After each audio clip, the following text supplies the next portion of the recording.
গাজায় নৃশংস গণহত্যায় বিশ্ব জুড়েই ইসরায়েলিদের বিরুদ্ধে বাড়ছে ক্ষোভ ও ঘৃণা। এবার গ্রিসের সিরোস দ্বীপ থেকে ফিরিয়ে দেয়া হয়েছে ইসরায়েলি পর্যটকবাহী জাহাজ ক্রাউন আইরিশকে।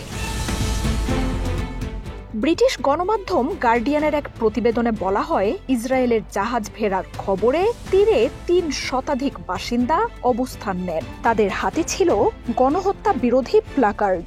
ফিলিস্তিনের পতাকাও ছিল বিক্ষোভকারীদের হাতে।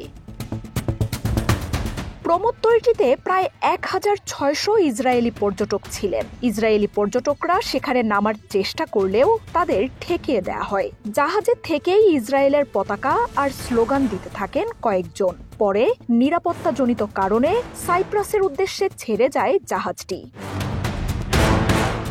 বিক্ষোভের এই ঘটনায় নেতানিয়াহুর পক্ষ থেকে গ্রিস সরকারের সাথে যোগাযোগ করা হয়, তবে আনুষ্ঠানিকভাবে কোনো বিবৃতি দেয়নি তেল আবিব। সিরোসের বাসিন্দারা জানান, গাজায় ইসরায়েল যে বর্বরতা চালাচ্ছে তা সব সীমা লঙ্ঘন করেছে।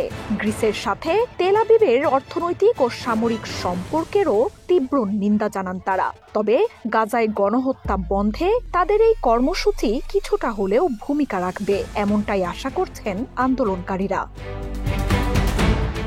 গাজা যুদ্ধের জেরে সাম্প্রতিক সময়ে গ্রিসে ইসরায়েল বিরোধিতা জোরালো রূপ নিয়েছে।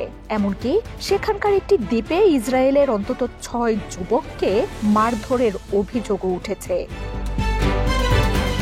মার্জিয়া উপমা, ওয়ান নিউজ।